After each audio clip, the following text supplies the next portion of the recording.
So I know for me, like owning my voice, it kind of took, I want to say, time, because we've talked about this before, how like our background has really shaped us into who we are today. Like you had like a lot of free range and a lot of like choices. And I feel like for me, I was so sheltered that I kind of had to make my own choices and kind of get in trouble all the time until I figured out my own way, because I couldn't for so long.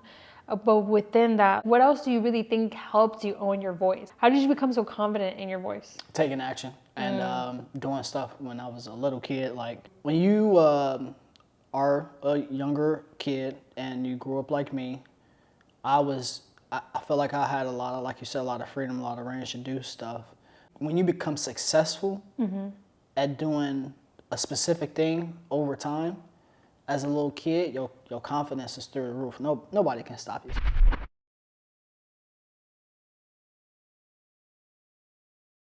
What is pencil sharpener? I have no idea, y'all. We need to do this on every episode. Sacapuntas. Sucka or saka? Sacapuntas. Sacapuntas. The only reason I remembered it was because I think there's actually like a trailer Why are you for... talking so loud, bro? Your mic is right there. Oh. Because there's a trailer for... because I'm always talking low. No, but we recording though. The louder your voice is, the louder it echoes, and I can hear that. And see that? Look, I just dropped y'all some video editing. See, we starting the episode off crazy. Okay. That's how. Are you putting this in? Yeah, hell yeah, 1,000%. Okay, the word of the day is sacapuntas. Say it in Spanish. Word of the day. Sacapuntas. No, say word of the day in Spanish. La palabra del día. La what? La what? La palabra. La palabra. Let me make sure I'm saying this right. You better, because we recording. Yeah, I always pronounce Spanish words better when I can actually read them, because I can actually read really good in Spanish. Like I took 3 years of Spanish in high school, and I was really good at reading it, because the thing that helps me read Spanish words is understanding the pronunciation of the letters. And if you don't understand the pronunciation of the letters, you can't pronounce the word, then you can't say the word right. Yeah, all of that. Are you a service-based entrepreneur that provides some kind of service, but you don't know how to create content in order to convert someone from following you into a paying client? I'm going to tell you exactly what to post in order to start generating more leads, attract high-paying clients, and get more DMs than you can possibly answer. I will help you how to find your niche, how to find your target audience, and craft offers that will attract top buyers every time you go to make a post. Text me content to 513-516-7332 to learn more on how you can get mentored by me for only $99 a month.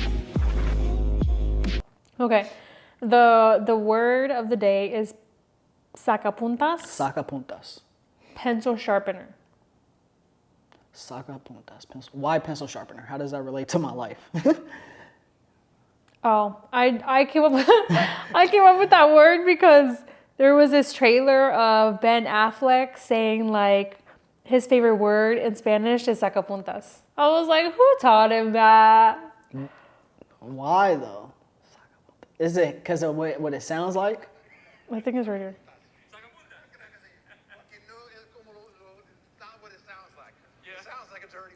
It sounds like a dirty word. That's why he liked it. Sacapuntas. Anyways, you guys, sharpener. That's the reason I thought of that word. But you know what? The word of the day is sacapuntas. Us Americans, you see his reason why he said he likes saying it because he likes the way it sounds. That's the same way us Americans dictate when we hear Spanish songs. And I can tell if I'm around Spanish-speaking people, they don't fuck with the song or they don't fuck with the music because of what it says. But in Spanish, it just sounds really good. Does that make sense? Like, you know how me and you was debating about Drake being on doing Spanish in that song, and I was telling you, you was saying how the words was like it don't make sense, it don't sound good, but I was like, no. You said something about you don't like the way he do it, XYZ, blah blah. She wasn't a fan of the song, but I said I don't think it's about. It didn't sound right. I'm gonna remember the song. I think it was a song with Drake and Party. Meet Your Padre. And oh yeah, but it's not. some people like it, but the native Spanish speakers, the native Mexicans, the native Latinos are gonna tell you that song is whack. And all his other Spanish speaking songs as well. But as I tell the people, why do I look so far in? As I tell the people, I think it's not a. I understand that culture. Technical difficulties. Yeah, it's technical difficulties. I didn't like the spacing, but I think it's more so it just sounds as Americans, and I'm just speaking for Americans only, that it sounds nice. good in Spanish. Yeah. Like the way the flow of the words puts together, it It's just just sounds a good. vibe. Yes, It's a yes. vibe. Because then when I actually look through, because I'm a big fan of Bad Bunny, and I always look at his lyrics just to see like how to pronunciate the words and what words he's saying in Spanish, right? And more importantly, I look at what words he's saying, and it sounds terrible in English. Yeah. But it just sounds amazing in Spanish, so I had to get that off. Yeah, I mean, I have a really unpopular, honest opinion because Say it. I just feel like Spanish doesn't sound good when people are using it that are not the culture. Like, if you're not We Latina tried. or Latino, don't use it. It doesn't sound good. It just doesn't sound good. Like, what I if- understand it's catchy nowadays, it's a vibe, but just don't use it. It just doesn't sound good. The only person that can do it is Bad Bunny. Like any Period. like any Spanish, or are you talking about like specific like songs or remixing of songs? I guess when they try to use Spanish and it just doesn't sound good. For example, there's some songs that are good, But, like what the about song, Conversation, though? song with Pop Smoke and Karol G. A lot of people love that song because I've never heard it was like he has his part in the song, and then Karol G has her part in the song. So it's like when you combine that and you let two creative people do their thing, it sounds good. But for Party and Drake, it just didn't make sense. Now, if you were to say Bad Bunny and Drake, a lot of people actually like that song. I don't like it, but a lot of people actually liked it. And you could say like the Latino culture really fucked with it. So I think you just have to know how to do it. But Yeah, but did you guys see our new Valentine's Day pillow? I'm trying to bring new things to our set to like decorate it for seasonal things. So happy Valentine's Day season. Excuse me. I think when we move, I'll be able to do more because Yeah. I'll want to be there Our more studio setup. Yeah. Because we were even thinking about like wanting to get a sign. I know we've been saying that for a really long time and we just haven't done it. But maybe for the next house. How will we hang it though? If we did do a sign. Yeah. Okay, let's get into the outline because we're getting off topic. How long have we been recording for? Okay. I mean, yeah, we can just get like little clips. Like little nails. I don't know because I don't want to put any holes in the walls. But, another conversation for another day. Yeah. Well, welcome back, you guys. This is the 1% Better Everyday podcast. My name is Jasmine. My name is Matthew Cohn. And this is a space for entrepreneurs to connect, learn, and win on navigating a business and honestly just figuring out life while we're doing it together. This is what we talk about, is just real conversations about entrepreneurship, mindset. And today I actually wanted to go ahead and shout out somebody because we posted like a reel on our bloopers. If you guys don't follow us, go follow us on the Instagram. But we said, if next year had one word or theme, what would it be? And Hair Love Boutique said, my word is joy. And I love that because I think we honestly need more joy in life. I think as adults sometimes Happiness. we can just become so responsible or just so focused on our goals and what we need to do and obviously bills, but that's so important to make time for joy and make time for fun. Yeah, that's why I like just randomly going to the pool in the middle of the day or going to the gym when I want to or going golfing when I want to, because that's what life should be about. We should be able to have the happiness and freedom to go do stuff when we want to. Yeah, let me make sure my phone is off. But today's topic, we wanted to talk about owning your voice and how to speak up, because I think this is such a big topic in itself. And this can range in so many areas, from your personal life to your business life to even how it shows up in your relationships. So we really wanted to talk about this. So I know for me, like owning my voice, it kind of took I want to say time, because we've talked about this before, how like our background has really shaped us into who we are today. Like you had like a lot of free range and a lot of like choices. And I feel like for me, I was so sheltered that I kind of had to make my own choices and kind of get in trouble all the time until I figured out my own way, because I couldn't for so long. But within that, like, what else do you think, what else do you really think helped you own your voice? Like, how did you become so confident in your voice? Taking action and doing stuff when I was a little kid. Like when you are a younger kid and you grew up like me, I feel like I had a lot of, like you said, a lot of freedom, a lot of range to do stuff. But when you become successful at doing a specific thing over time, as a little kid, your confidence is through the roof. Nobody can stop you, especially like when you was out on recess, going to play kickball, playing football with the kids, or playing basketball. Like you was amongst your peers as a kid, right? And you winning and being great at stuff as a little kid. So if you continue to do that as you become older, your confidence in which you create action and do stuff should just continue to carry on as of all the experience that you went through as a kid. So that's honestly what happened to me. Like, and especially with sports and drawing, like I was always the best drawer in school. I was one of the fastest kids on the playground. Like I was always good at doing small specific things. And then what raises your confidence, because kids are bullies. Like kids are so mean. But to be accepted by your peers as a kid and to be respected, I don't know if I said respect. I think I said respected twice. But to be respected by your peers at a young age, and for that to continue up into like high school and adulthood, that just makes you, that is a confidence boost, right? But at the end of the day, with what's going on currently, it's like that can be a confidence boost, but if you don't become a good human being, that does nothing for you. Yeah. You can be this confident person, you can be the most well-skilled person, but like if you are a shitty person, none of it matters. Yeah.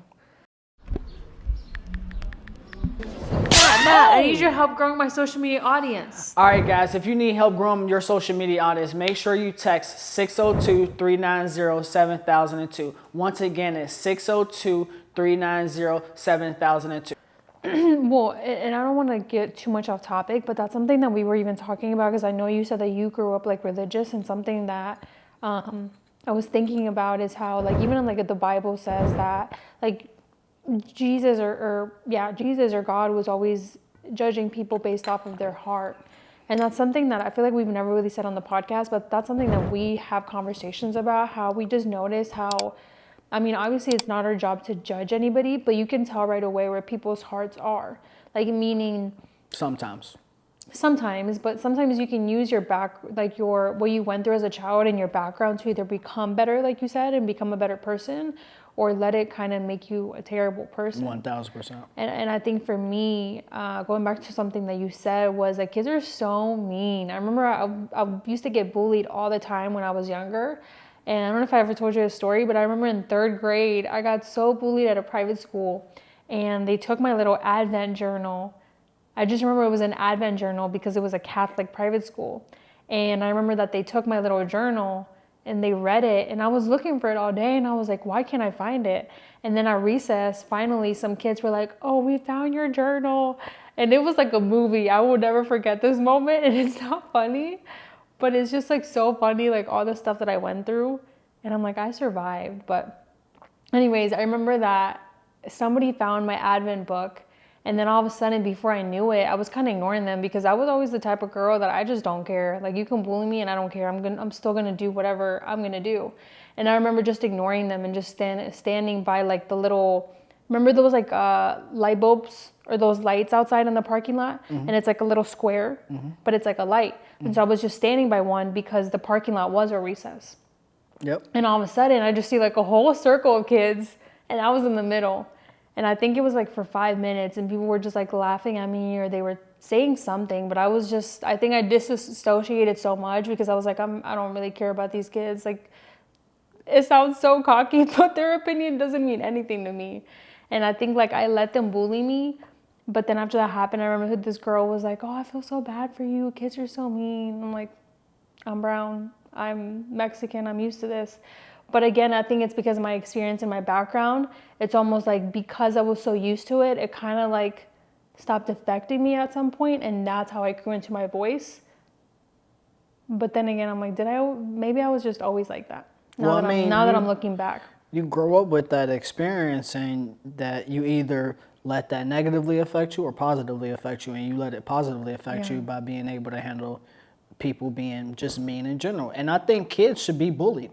I think kids should be bullied because they need to be able to handle pressure when they become adults. Most adults can't handle pressure because they wasn't bullied when they was kids. I don't want to agree with you, but I feel like that is what kind of led me into forming like this, what is it called? Like this outside of like, you know, no matter what anybody can say to you, nobody can like really hurt you unless you let it hurt you. And I remember even being that young, like I think maybe at the beginning, you know, obviously everyone is a kid, everyone is going to be emotional, everyone is going to be sad. And obviously I think I was sad at the beginning, but I think as I grew up, I just started growing like a hard, what is it called? Like a hard shell, or I guess like you just learn how to deal with that and learn that not everyone is gonna be like you, or not everyone is gonna be nice. Not everybody's gonna like you. And you just have to learn how to navigate. Facts. How to navigate it. Because it's gonna happen in the real world. When you get out of school,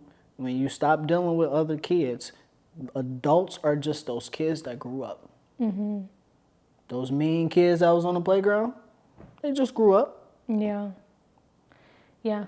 But I mean, I think, you really start to find your voice just by like trial and error. Trial and error. And then honestly, just learning how, something that we always say is like learning how to stand on business, or learning how to stand on your own boundaries once you know what you want. Yeah. Know what you want too, because that's super duper important. Yeah. And to know what you want is to know who you are as a person. Say that again? To know what you want is to know who you are as a person. To know what you want? Is to know who you are as a person. Is to know who you are as a person. And if you don't know who you are as a person, you ain't gonna know what the fuck you want. You're gonna be lost because you don't even know yourself.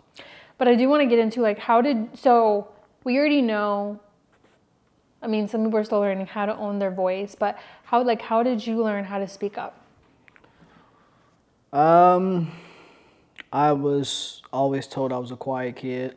I was always told that I was the kid that sat in the corner and was drawing and observing everybody, and I'm still like that to this day. Yeah. But for me, the most important thing about speaking up is being able to listen. And nobody's going to listen to you if you're not listening to them. So having same lesson I've been taught since, nobody taught me this lesson. I've always learned it for myself, is that we got 2 ears and 1 mouth for a reason.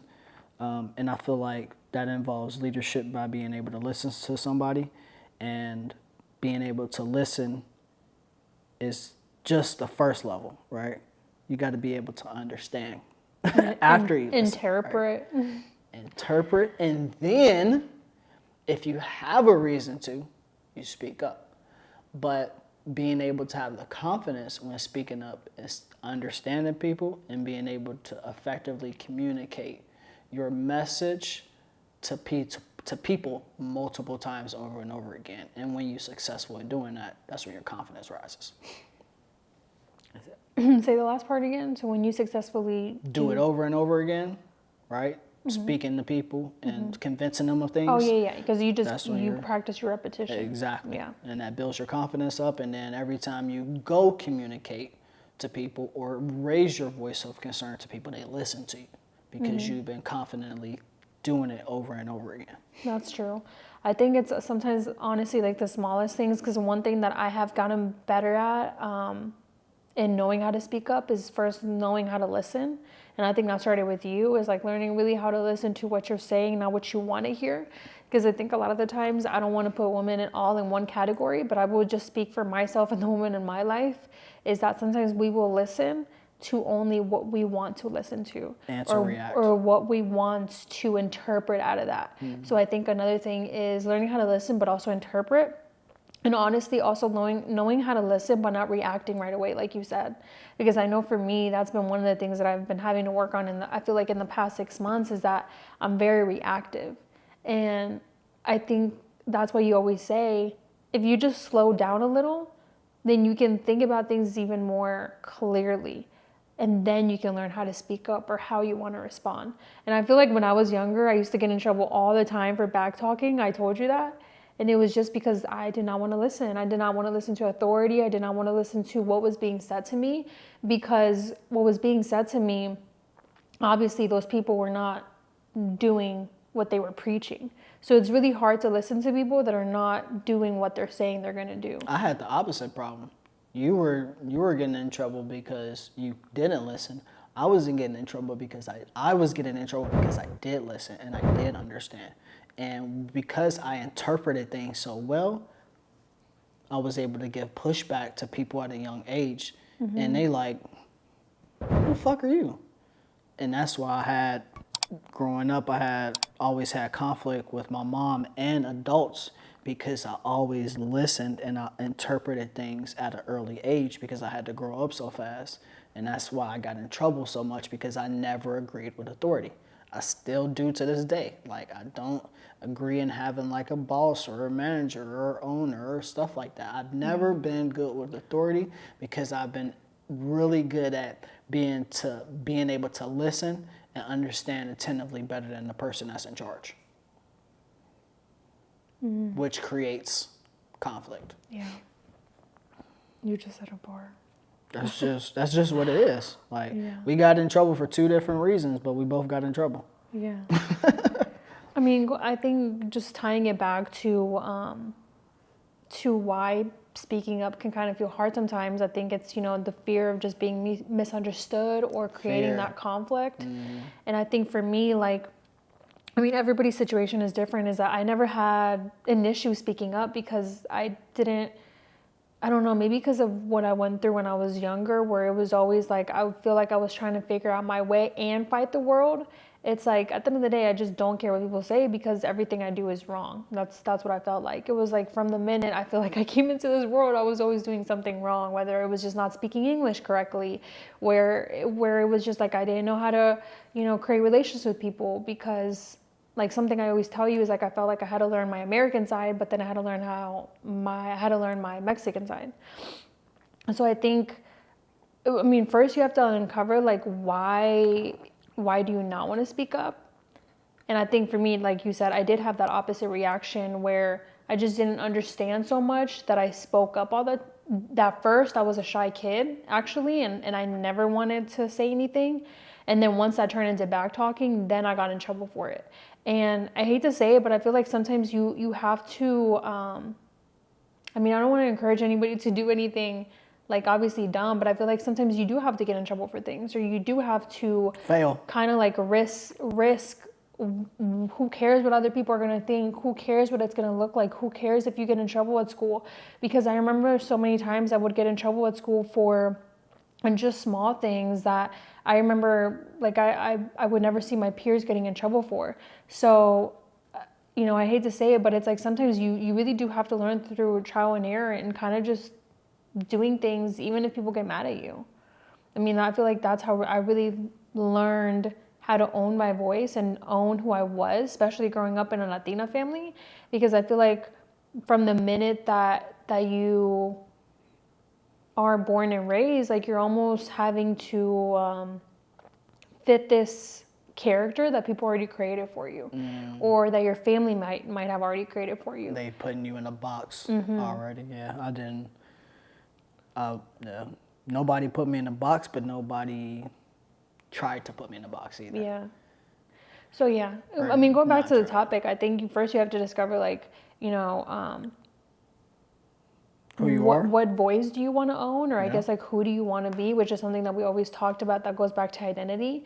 And then how to speak up is really through trial and error and learning in certain situations. And this is where I kind of want to bring it back to business to kind of end it off, is something that we were talking about today, is that we realized like even in corporate world, this is just something that I feel like I've observed, is that in corporate, or even when you're so like clung, or like what is the word, like attached to a mission, or attached to like a purpose, or attached to an organization, the minute that something happens with that organization or that team or that mission, you don't know who you are because you depended on it. You depended on that for so long. They were your identity. And that can go to anything. That can go to family. Like if you depend on your family so much for an identity, like I feel like, not to get off topic, but that was even another thing that I broke by moving to Arizona, is that a lot of people, a lot of Latinos are very, they find their identity in their family, but they're very attached to them. And I think until you break that, you can fully understand like who are you and who do you want to be. And so taking it back to the organizational level, that's just something that I've noticed, is that we always say like it's not a bad thing to work a 9 to 5, but it's just the mindsets are very different. And so you have to realize that when you are learning how to speak up, is that if you're in a corporate setting, you have to realize 9 out of 10 times the people in these corporate settings get to learn their story, but also a lot of people are clung to that mission or organization or values, which again isn't a bad thing. But I think that as an entrepreneur, you really have to own who you are first. Because if your identity isn't, like if you don't have your own identity, you're always going to be chasing these different brands, these different organizations to work with, and you're always going to be attaching yourself, almost like trying to find validation in a brand, or trying to find validation in a place where you don't need to find validation in, if that makes sense. No, 1000%. Yeah. But do you want to add anything else? No. Okay. Well, I think that is it for today's podcast. Yeah. Okay, we will see you guys in the next episode. Thank you guys so much for tuning in. Don't forget to like, share, subscribe, and we will see you guys in the next video.